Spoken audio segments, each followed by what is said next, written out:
সালাম আলাইকুম কাকা। কিরে, কাকাকে নিয়ে হঠাৎ তোরা? আয় বাসায়। কাকা আসেন, বাসায় আসেন,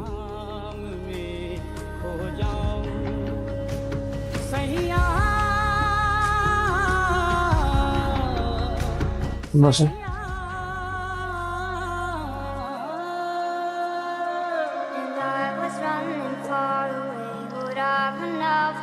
কি ব্যাপার, হঠাৎ কাকাকে নিয়ে আমাদের বাসায় আসলি? কোনো বিশেষ কাজে? আর বলিস না, আমাদের এলাকার যে এতিমখানা এবং মাদ্রাসার কাজ শুরু হয়েছে, ওটার জন্য সাহায্য তুলতে আসছি। আমরা আমাদের সামর্থ্য অনুযায়ী 3,000 টাকা করে দিছি, আর গ্রামের মানুষদের থেকে অনেক অনুদান নিয়েছি, কিন্তু ফান্ডে এখনো বেশ কিছু টাকা কম। তাই কাকাকে নিয়ে তোর কাছে আসলাম, তুই যদি কিছু সাহায্য করতি। আলহামদুলিল্লাহ, এটা তো খুবই মহৎ একটা উদ্যোগ। তোরা এত ভালো কাজের জন্য যেহেতু 2,000 টাকা করে দিছিস, আমি আর কম দিই কিভাবে বল? আমিও তোদের সাথে 2,000 টাকা করে দিব।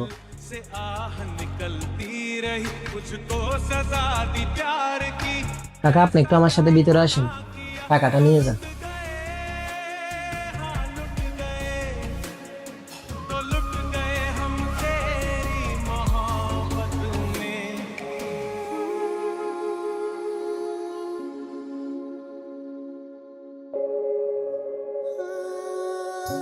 কাকা, আপনি এখানে বসেন, আমি টাকাটা নিয়ে আসি।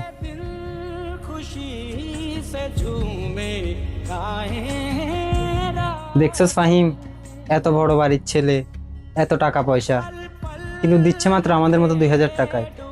এই আশা নিয়ে কি তার কাছে আসলাম? সত্যি রে, ভাবছিলাম অনেক টাকা সাহায্য করবে, এত টাকা পয়সা থাকা সত্ত্বেও অনেক কিপটামি করে। আল্লাহ তাআলা তাদের ধন সম্পদ দিছে, কিন্তু মন দেয় নাই। বন্ধু, মানুষ এমনই, যখন হাতে টাকা থাকে না তখন বলে আমার হাতে যদি টাকা থাকতো দু হাত করে সাহায্য করতাম, কিন্তু যখন হাতে টাকা আসে তখন সাহায্য করতে হাত কাঁপে। শুন ফাহিম, কারো সম্পর্কে কোনো কিছু না জেনে মন্তব্য করা আল্লাহ পছন্দ করে না। এখন বর্তমান যুগের মানুষ এমন হয়ে গেছে, যার টাকা পয়সা বেশি থাকে সে না জানায় দান করলে মান সম্মান কিছুই থাকে না, মানুষ তাকে নিয়ে সমালোচনা করে। মানে কি কাকা? মানে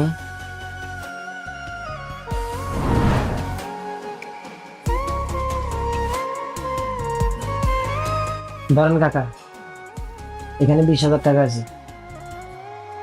কি বলিস? তুই নিচে ওদের সামনে বললি না 2,000 টাকা দিবি, আর আমাকে উপরে এনে 20,000 টাকা দিচ্ছিস?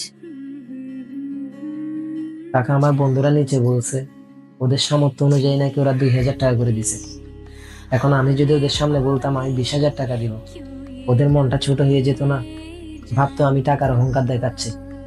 তাই আপনাকে এখানে উপরে নিয়ে এসে এই 20,000 টাকা গোপনে দিলাম। মাশাআল্লাহ, তোর চিন্তা ভাবনা আসলে অনেক সুন্দর আর গভীর। আর কাকা, আপনাদের যে অনুদানের খাতা আছে, ওইখানে আমার নামের পাশে 20,000 টাকা লিখবেন না, ওইখানে আমার নামের পাশে 2,000 টাকা লিখিয়ে। কেন রে বাবা? কারণ আমি চাই আমার এই দানটা যেন আপনার আল্লাহ ছাড়া কেউই না জানে। লোক দেখানো দানে কোনো সোয়াব নাই কাকা। একদম ঠিক বলছিস বাবা, ইনশাল্লাহ তুই যেমনই চেয়েছিস ঠিক তেমনই হবে।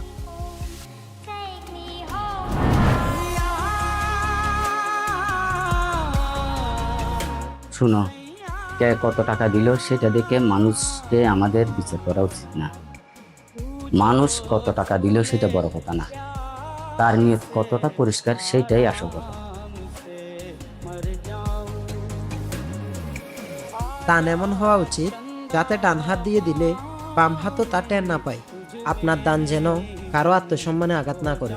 ক্যামেরার সামনে দাঁড়িয়ে নাম কুরানোর চেয়ে গোপনে নিঃস্বার্থভাবে বাড়িয়ে দেওয়া হাতটাই আল্লাহর কাছে সবচেয়ে বেশি প্রিয়। লোক দেখানো অহংকার ত্যাগ করি, গোপন ও খাটে নিয়তে দান করে পরকালের সম্বল গড়ি।